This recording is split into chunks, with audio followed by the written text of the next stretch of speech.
day that they brought all of us, not that he was not qualified, please don't misunderstand me, because he was more than qualified. But overqualified. I agree. And I was, of course, punished for many things. But when we were brought into this room, I remember Dr. Bell, several others, there were a few of us seated there, when they told us what was going to happen. And the informer man, Carter Wesley, and a few other people whose names I don't recall at the moment, we were privileged to know what was going to happen and when it was going to happen. Well, let me say one thing. Go from there. I think it goes back to what you were asking about earlier in terms of how things were back then. I finished undergraduate school in 1956, and I went into the service.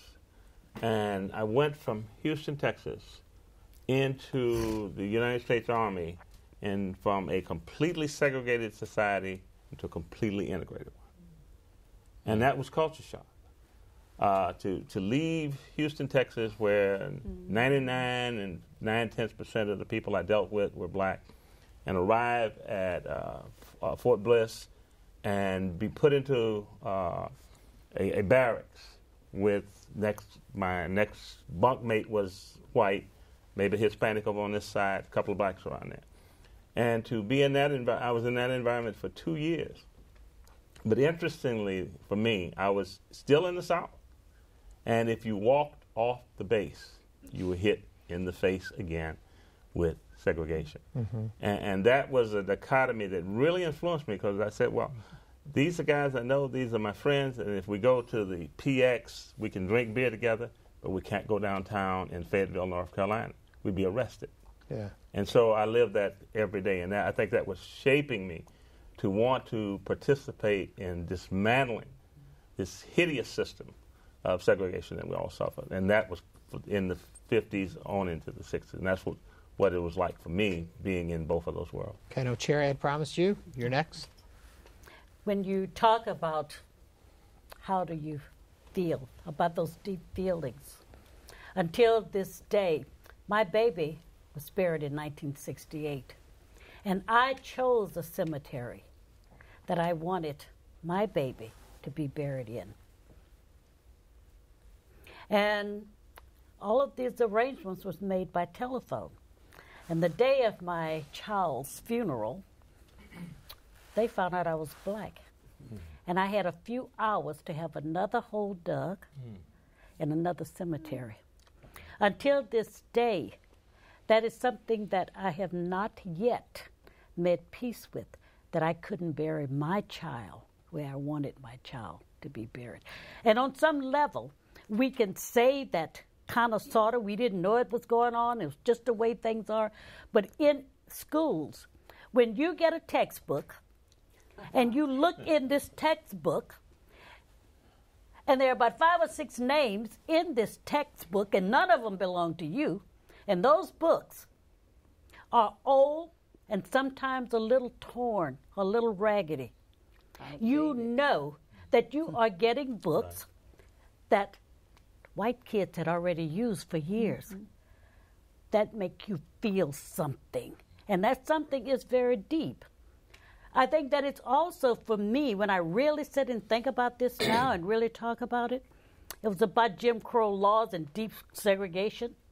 But what it was really about is not being 100% a human being in this country. You see, it took a law to make us human in this country. So when you talk about all of these things about how it make you feel, we have to remember it took a law to even make us human. Mm-hmm. When I look at this, when I talk about these deep feelings, that you go into places, your mother have already drawn an outline of your foot on a brown laundry bag, because you know you couldn't try those shoes on. And here she's bringing this brown laundry bag of the silhouette of your foot.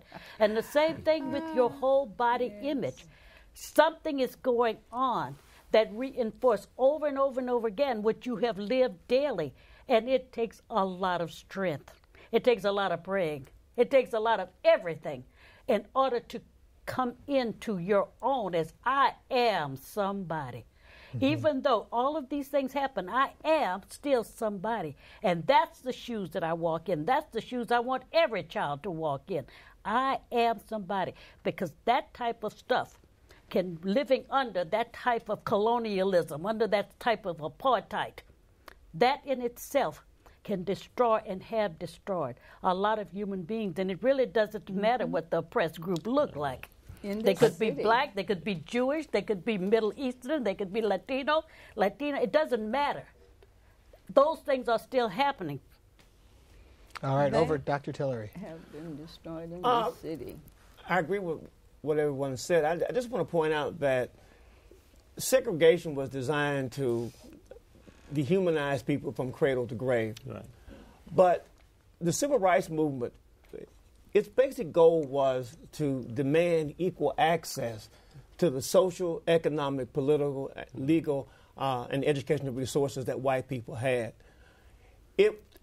Integration itself, I mean, it wasn't inevitable that simply because we integrated that we had to give up those black institutions in the black communities that were already so strong. And in spite of the psychological oppression that black people endured, and some scholars call it the oppression psychosis, you'd be surprised how strong African Americans were in the black community. They weren't beaten completely because of segregation. Why we went from it, there was no reason. It seems to me that after we integrated, or in a sense, while we had equal access to these resources, we still could not have had a viable, vibrant black community. That's the question that still has to be answered. And you know, I promised Reverend Lawson I would get to you a few moments ago, so I want to. I've heard three people speak and say almost the same thing. The civil rights movement did not really begin with the courage of people who sat in or who did the freedom rides. It started with anger. Dean King just mentioned that he went from a totally segregated society to an integrated military, and that had a great deal to do with the beginning of the civil rights movement.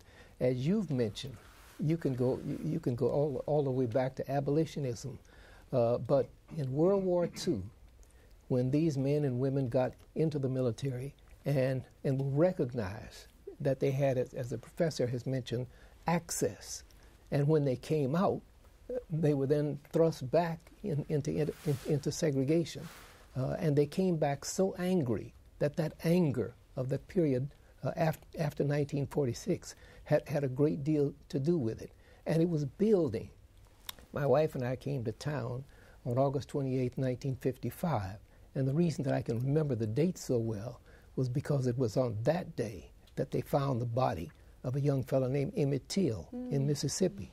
And that just fairly well enraged the entire nation.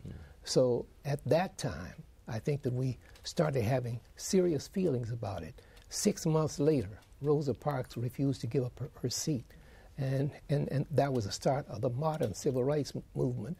But you have to look back at all these angry ex-military people to find out what drove us toward that. Well, help me with this then. With all of that anger, how come from when we look back now, we see a very peaceful movement? What did the leaders of the time, you and others like you, do to make sure it wasn't a volatile situation from your side and created this peaceful change? What was it that you knew, that you shared, that made that work? All of us came out of church backgrounds, and we had been told from childhood that fighting was not the best way of solving differences. It says something about the persuasive power of this black preacher, Reverend Dr. Martin Luther King, who had learned from Mahatma Gandhi in India that the best way to overcome a system was through nonviolent means. And I think that our church backgrounds, that Dr. King's teaching, which he had gotten from Gandhi, I think that taught us that there is a great force in nonviolent. All these young people who went into wine gardens had to go in there with white shirts and ties, had to go in there with nice dresses. They had to look as though they were somebody. They were not terrorists, that they were just students. And I think that had so much to do with our sense of nonviolence. I must say, when Reverend Lawson came on the scene and became more involved after we had started on campus, originally, he had refused us. I've made this statement before, and people say, "What?" But it's all in the timing. I compared that, I told you the other day, with what's the man who's president now? And I'm saying, what's the man? Like, I don't know who he is. Yes. The timing was not right for him to get involved the way he became involved later. For those of us who came together, we were a very diverse group in terms of our backgrounds, in terms of our homes. There was a core thing that we all could identify with, some more than others. As I said to you, people used to ask me about the chitlins and the pork bones. Never ate them. They in my life then. Delicacy to me now. Mother never cooked them. It was the rib roast. It was this. Influence of the Jewish family on our family. The things that still swelled in my mind was riding the bus and being told that I was less than the person. I had to get up and give my seat. Or if I'd go in the store to try on a hat and had the monies in my pocket, I called names at Alaskan Hat Store or whatever it was and couldn't buy it or was not able to try on clothes and different things. So those are the things that made me begin to boil over, and many people thought it unusual for me because I guess I seem to have been a quieter person at the time. And then when I speak about the Ma and Pa places losing them, no, they could not have lasted. They could not have remained because the system said here in Houston, you can't be based on how they came in with the franchise and corporate. They selected certain individuals who were sent to be a franchisee or you had to have monies to do these things. So I looked at many of the places that we had supported for years. I mentioned to you Eldra, and I took me to the Epicurean Steakhouse. Wonderful food.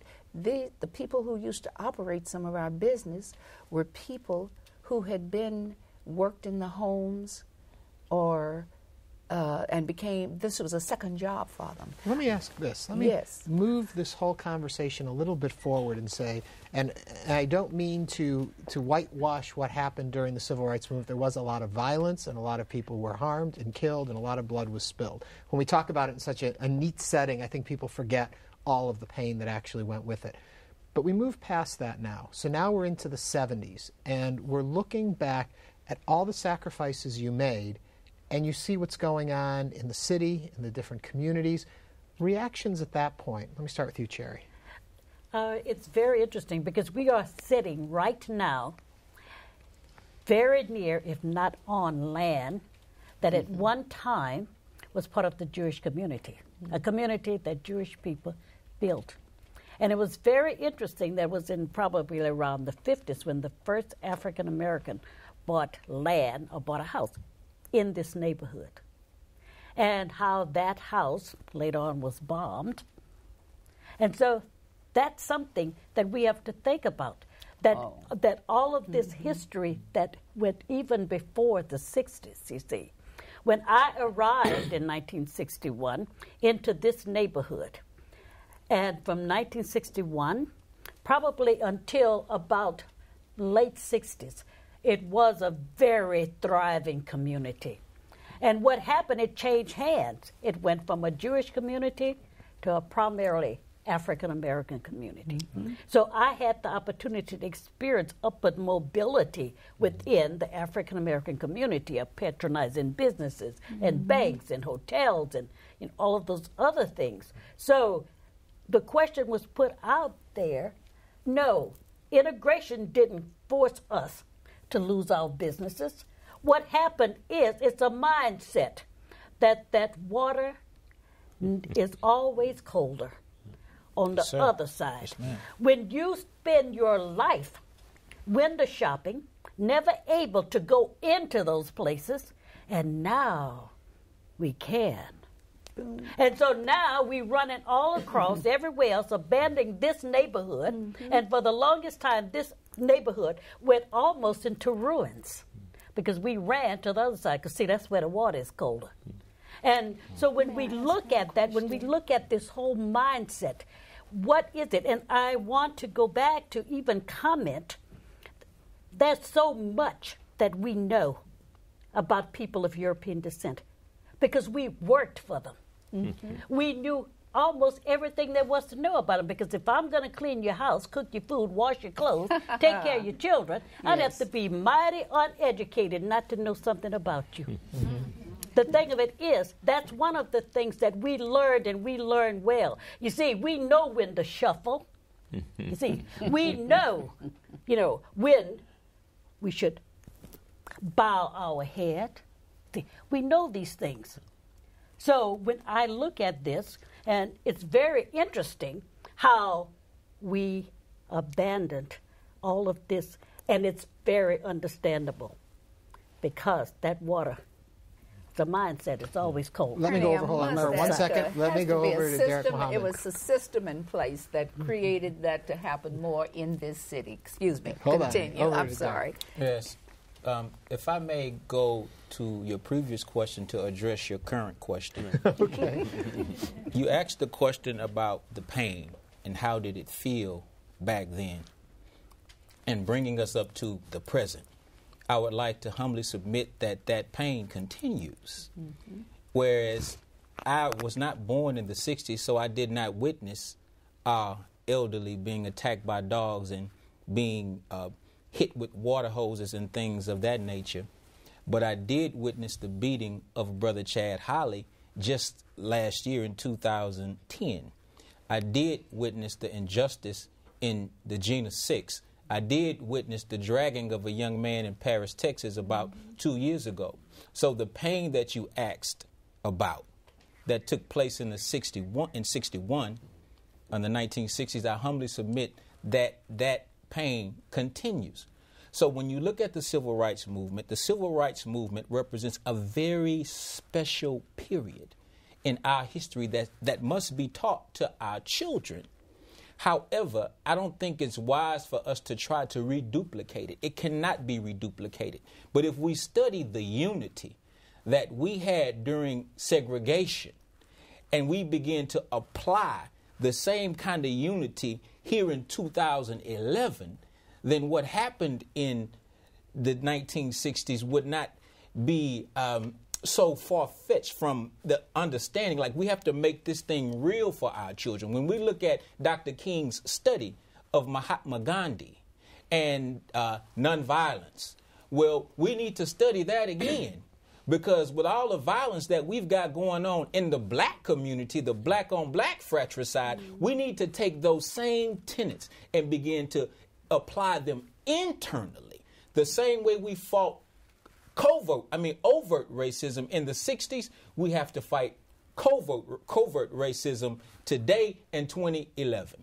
And I think that's kind of where my question was going a moment ago, and I asked this Dr. Tillery, is that after all of the work and the groundwork laid in the 60s, and then there is the 70s, which becomes a very violent time in our inner cities and all of that. And of course, yes, there's a lot to do with the influence of drugs now and with that whole flower child culture and then the drug culture and the music and all of that. But there seems that if you had been involved with the civil rights movement in the 60s and now you're looking at your community in the 70s, there's a sadness there, I would think, that what have we done with what we have worked toward? But we were not, I'm not from the South, I'm from Cincinnati, but some people call it the Southern City. But we understood that even with the achievement of the Civil Rights Act of 1964 and the Voting Rights Act of 1965, that the real unfinished agenda of the civil rights movement was economic. That no matter what happened, no matter what community blacks were in, there was institutional racism that kept blacks from enjoying the kinds of money, the kinds of things that would allow them to create the kinds of businesses after whites left after the riots. At the NAACP, when I was there in 1989, we filed suit against the government for violation of the Community Reinvestment Act. What happened was that after the Civil Rights Movement, banks were in the black communities, but they were simply taking, when we deposited money, they were taking the money out and giving loans and reinvesting that into white suburbs. And therefore, the black businesses began to dry up. Not to mention urban renewal, not to mention all the things that cut up and destroy black communities. So, I mean, you can't, addressing Mr. Muhammad's point, you really can't go back. You know, what we have to do is begin to think about how can we begin to go forward, looking at the civil rights movement, looking at the mistakes that were made, and formulating something that will be able to give the black community the kind of vitality, the kind of economic strength. I think everything is really about economics, and that needs to be addressed. That's going to take me all the way back. Hold all of you. Going to go over to Reverend Lawson on that one. What do we do? What do we tell all of our communities? How do we move toward this unity? We are an advanced society by any stretch of the imagination in most ways. How does this still exist, and how do we get past it? Your first question was addressed to Derek Muhammad, and it was basically answered by him that while he wasn't born at that time, he has seen the effects of segregation, and right now, what the professor has mentioned is that we still have a kind of Jim Crow, a kind of segregation that ought to make us do some things about economic development. I would say that right now we need to recognize that white Jim Crow and see that, as Derek has mentioned, that the segregationist has put down the bullwhip and picked up the briefcase.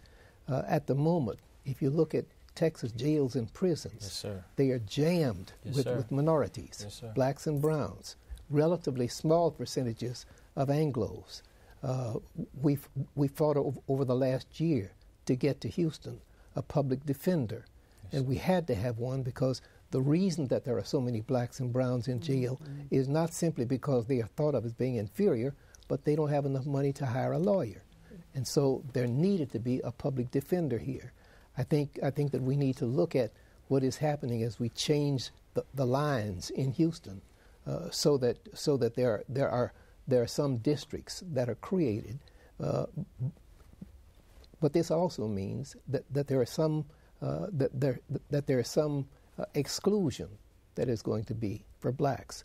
I think that we seriously need to work with our state legislature, which is right now trying to cut out education and health, but does not want to cut down on tax relief for the wealthy. We do still have a great deal to fight, and we need to recognize that because the water is colder someplace else and we can drink it, that we aren't clear. That's right. Mm-hmm. Dean King? Yeah, I was going to make a point on your other question you asked about that sort of transitional period, the 60s and 70s. I think as soon as the restaurants and the sandwich shops and things were open, we sort of told the people, you know, we really didn't want to eat there anyway. We just didn't want you telling us we couldn't eat there. Absolutely. And so we went on to another step, and as I recall, the first thing we started demanding them were jobs. And we started going to the elected officials at the county and the city, where you walk into one of these big offices and there were all of the people working there were white, and we would demand that blacks be hired. Of course, with the Civil Rights Act, we got more active in politics. And as we moved into the 70s, I think we started changing things politically to get to where we got in 2008 with the election of the first black president. So I think there was a natural transition from just demanding the right to have the ability to go into some of these places and be served, to a recognition that we needed more jobs, and particularly in the public sector, and then certainly to get stronger in the political arena. Mm-hmm. Ernie, please, there's one thing I must bring attention to. I don't know what time he was the mayor of this city, Fred Huff Hines. Okay. I could answer that, but answer it. Answer it. Tell me, because the reason I'm bringing that to the point, for some reason, I was away from the job. I don't know if it's because I protested. He was first elected, I believe, in '74. Okay. I went to join him in '76, and he did not run again after after '78. I protested against the seniority list at the police department because there were others who would finish police school and they were brought in and they would go above me. But the point I want to make is that I left, I think, maybe I'm guessing one of my children was born. I don't even know the birth dates at this time. But I'm going to tell you, tell me quickly because they're telling me we're running out of time. The most important point is this, that when I went to the office of Mayor Huff Hines, we had, and they told me to come in, and I spoke with him. He let me know at that particular time that against the police department, his hands were tied. There was nothing he could do because of the feelings that they had against him and how they would fight him.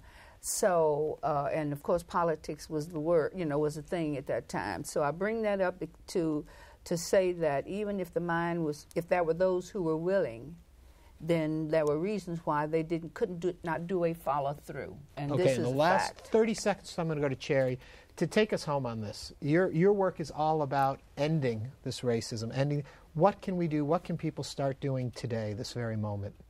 I would really encourage all young people to use the Freedom Riders, to use the buses that they got on as a metaphor, and to be able to get on this bus with the internet, which is one of the greatest tools that we can really create all types of revolution.